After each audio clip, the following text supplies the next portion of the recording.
Hi friends, welcome to தேனெல்லி சமையல். எப்பவும் ஒரே மாதிரி இட்லி தோசைன்னு சாப்பிட்டு வெறுத்து போச்சுன்னா இட்லியும் வேண்டாம் தோசையும் வேண்டாம், கம்பு ஜவ்வரிசி வேர்க்கடலை மட்டுமே வச்சு அரிசியே சேர்க்க தேவையில்ல. சிம்பிளாக காலையில் பிரேக்ஃபாஸ்ட்டாவோ இல்லை நைட்டு டின்னருக்கு ஈவினிங் ஸ்நாக்ஸ் ரெசிப்பியாக கூட செஞ்சு சாப்பிட்லாம். வாங்க எப்படி செய்கிறதுன்னு பார்த்துடலாம். அதுக்கு ஃபஸ்ட்டு ஸ்டவ் ஆன் பண்ணி கடாயை அடுப்பில் வச்சுட்டு 1 கப் அளவுக்கு கம்பு எடுத்துருக்கேன். இது பேர்ல் மில்லட் சொல்லுவாங்க. இதை அப்படியே லைட்டாக வறுத்து எடுத்துக்கலாம். நல்லா வெடித்து பொரிஞ்சு வர வரைக்கும் வறுக்கணும்னு அவசியம் இல்லை. மீடியம் ஃப்ளேமில் பச்சை ஸ்மெல்லாம் போய் நல்ல ஒரு மணம் வரும், அது வரைக்கும் வறுத்தெடுத்தாலே போதும். நல்ல இந்த அளவுக்கு வறுபட்டு வந்தாலே போதும். இதை அப்படியே எடுத்து வேற ஒரு பாத்திரத்துக்கு மாற்றிட்டு நல்லா ஆற வச்சிடலாம்.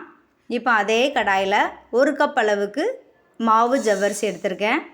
மாவு ஜவ்வரிசியாக பார்த்து சேர்த்துக்கோங்க, அப்போ தான் டேஸ்ட்டும் நல்லாயிருக்கும். நல்லா வறுபட்டு அரைக்கிறதற்கும் இதுதான் நல்லா பெஸ்ட்டாக இருக்கும். இதையும் நல்லா இது போல் வறுத்துட்டு ஓரளவுக்கு வறுத்தா போதும், நல்லா வறுக்கணும்னு அவசியம் இல்லை. இது போல் வறுத்து வந்ததுக்கப்புறமா இதையும் வேறு பிளேட்டில் மாற்றிட்டு நல்லா ஆற வச்சிடலாம். இப்போ கூடவே ஒரு அரை கப்பு போல் வேர்க்கடலை எடுத்து வறுத்துக்கிறேன். எப்போதுமே வேர்க்கடலை வறுக்கும்போது நல்ல லோ ஃப்ளேமில் வச்சு நல்ல பொறுமையாக வறுத்தெடுத்துக்கோங்க. இதில் கலர்லாம் மாறி நல்லா வெடித்து வரும், அது வரைக்கும் வறுத்தெடுத்தால் போதும். வேர்க்கடலை பச்சை ஸ்மெல்லோடு சாப்பிட பிடிக்கும் அப்படிங்கவங்க பச்சையாக கூட வறுக்காமல் அப்படியே கூட அரைச்சி சேர்த்துக்கலாம். இந்த அளவுக்கு வறுபட்டு வந்ததுக்கு அப்புறமா இதை அப்படியே மாற்றி இதையும் நல்லா ஆற வச்சிடலாம். நல்ல இது போல் ஆறி வந்ததுக்கு அப்புறமா மிக்ஸி ஜாரில் ஒவ்வொரு பொருட்களையாக சேர்த்து நல்ல ஒரு ரவை பதத்துக்கு அரைச்சி எடுத்துக்கணும். நல்ல பவுடராக அரைக்கணும்னு இல்லை, கொஞ்சம் குறகுறப்பாக. இதை நல்லா இந்த பக்குவத்தில் அரைச்சி எடுத்துக்கோங்க. இது போல் இருந்தால் போதும். ரொம்பையும் பவுடராக அரைச்சா டேஸ்ட் நல்லா இருக்காது. நல்லா இந்த அளவுக்கு அரைச்சி எடுத்ததுக்கப்புறமா இதை வேறு ஒரு பாத்திரத்தில் நல்ல அகலமான பாத்திரத்தில் தட்டி எடுத்து வச்சுக்கோங்க. அதுபோல் வறுத்து வச்சுருக்க ஜவ்வரிசியும் ஒரு ரவை பதத்துக்கு அரைச்சி எடுத்துக்கலாம். ஒன்றும் பாதியமாலாம் இருக்கக்கூடாது, நல்ல ஒரு ரவை மாதிரி அந்த பக்குவத்தில் இருந்தாலே போதும். இப்போ வறுத்து வச்சுருக்க வேர்க்கடலையும் தோலெல்லாம் நீக்கலை, இப்படியே ரொம்ப அரைச்சேன்னா எண்ணெய் பிரிஞ்சு வர மாதிரி ஒட்டி ஒட்டி வரும். அதனால் இந்த பக்குவத்தில் மட்டும் நான் அரைச்சி எடுத்துக்கிட்டேன். வேர்க்கடலை ஒரு 70% மட்டும் அரைப்பட்டால் போதும். அந்த பக்குவத்தில் அரைச்சதுக்கப்புறமா எல்லா மாவையும் ஒரு அகலமான பாத்திரத்தில் தட்டி எடுத்துக்கோங்க, அப்போ தான் பிசைகிறதுக்கு கரெக்டாக இருக்கும். இப்போ இது அப்படியே இருக்கட்டும். ஒரு மிக்ஸி ஜாரில் உங்கள் காரத்துக்கு தகுந்த மாதிரி மிளகாய் சேர்த்துக்கோங்க. நான் பச்சை மிளகாய் ஒரு 3 போல் சேர்த்துருக்கேன். கூடவே ஒரு 5-6 பல் பூண்டு, ஒரு சின்ன துண்டு இஞ்சி எடுத்து கட் பண்ணி வச்சுருக்கேன், அதையும் இதோடு சேர்த்துக்கலாம். ஒரு டேபிள் ஸ்பூன் அளவுக்கு சீரகம் சேர்த்து இதை அப்படியே கொரகொரப்பாக ஒன்றும் பாதியமாக இருக்க மாதிரி அரைச்சி எடுத்துக்கோங்க. நல்லா பேஸ்ட்டெல்லாம் அரைக்கக்கூடாது. இது போல் இல்லை ஒரு இடி உரலில் கூட இடிச்சிட்டு நீங்கள் சேர்த்துக்கலாம். இப்போ இந்த மாவுக்கு தேவையான அளவு உப்பு சேர்த்துக்கிறேன். இப்போ நம்ம தட்டி எடுத்து வச்சுருக்க பச்சை மிளகாய் விழுது எல்லாத்தையுமே இதோடு சேர்த்துக்கலாம். பச்சை மிளகாய்க்கு பதிலாக காஞ்ச மிளகாய் போட்டு செய்கிறதா இருந்தாலும் செஞ்சுக்கலாம், இல்லை மிளகு கூட நீங்கள் யூஸ் பண்ணி இந்த பக்குவத்தில் செஞ்சுக்கலாம். இப்போ கொஞ்சம் குட்டி குட்டியாக மல்லி இலை எடுத்து கட் பண்ணி வச்சுருக்கேன், அதையும் இதோட சேர்த்துக்கலாம். நீங்கள் விருப்பப்பட்டீங்கன்னா கொஞ்சமாக முருங்கைக்கீரை எடுத்து குட்டி குட்டியாக கட் பண்ணி கூட இந்த ஸ்டேஜில் சேர்த்துக்கலாம், உங்கள் விருப்பம்தான். இது அப்படியே நல்லா கலந்து விட்டுருங்க. உப்பு மல்லி இலை இந்த விழுது எல்லாமே மாவோட நல்லா மிக்ஸ் ஆகணும், அதனால் கையை வச்சே நல்லா பிசைஞ்சு எடுத்துருங்க. நல்லா இந்தளவுக்கு பிசைஞ்சு எடுத்ததுக்கப்புறமா இது கூட ஒரு 2 டேபிள் ஸ்பூன் அளவுக்கு கோதுமை மாவு சேர்த்துக்கிறேன். ஒரு 1/4 கப் அளவுக்கு சேர்த்தா போதும், ரொம்ப சேர்க்கணும்னு அவசியம் இல்லை. கோதுமை மாவு அப்படி இல்லைன்னா அரிசி மாவு எதுனாலும் சேர்த்துக்கலாம். இப்போ இதில் கொஞ்சம் கொஞ்சமாக தண்ணி தெளித்து நல்ல சப்பாத்தி மாவு பதத்துக்கு நம்ம பிசைஞ்சு எடுத்துக்கலாம். நான் எடுத்த அளவுக்கு கரெக்டாக தண்ணி ஒரு 1/4 கப் அளவுக்கு தேவைப்பட்டது. நல்லா இந்த பக்குவத்தில் மாவு பிசைஞ்சு நல்லா உருட்டி எடுத்து வச்சுக்கோங்க. இது அப்படியே இருக்கட்டும். ஒரு 10 நிமிஷம் போல் இது போல் இருக்கட்டும்.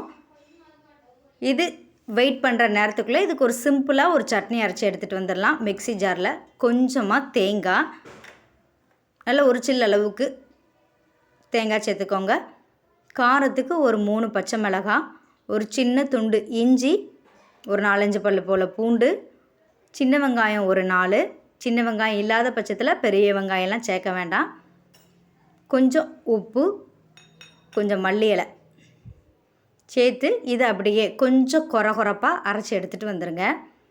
இதுபோல் கொரகொரப்பாக அரைச்சதுக்கப்புறமா இதோட ஒரு 2 டேபிள் ஸ்பூன் அளவுக்கு பொட்டுக்கடலை அதிகமாக சேர்க்கக்கூடாது. ஒரு 2 டேபிள் ஸ்பூன் அளவுக்கு மட்டும் பொட்டுக்கடலை சேர்த்து தேவையான அளவுக்கு தண்ணி ஊற்றி நம்ம அரைச்சி எடுத்துகிட்டு வந்தோம்னா தேங்காய் சட்னி ரெடி ஆயிரும். இது டேஸ்ட்டு சூப்பராக இருக்கும். இந்த மெத்தடில் ஒரு தடவை ட்ரை பண்ணி பாருங்கள்.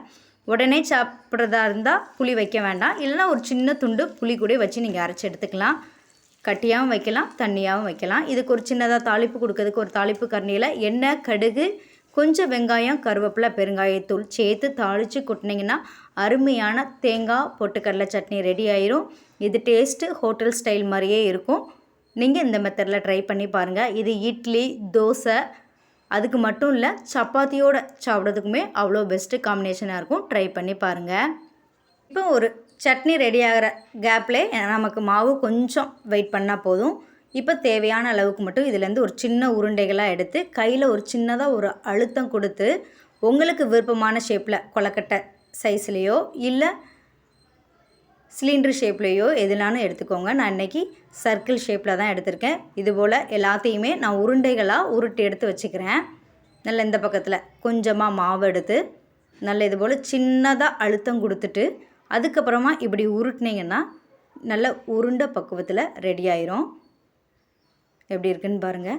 தண்ணி ரொம்பவும் கூடிடக்கூடாது, ரொம்ப கட்டியாகவும் இருக்கக்கூடாது. இது போல் இருக்கணும். நல்லா சாஃப்டாக இருக்கும். இது கூட தயிர், பேக்கிங் சோடா, பேக்கிங் பவுடர் எதுவுமே சேர்க்க தேவையில்லை.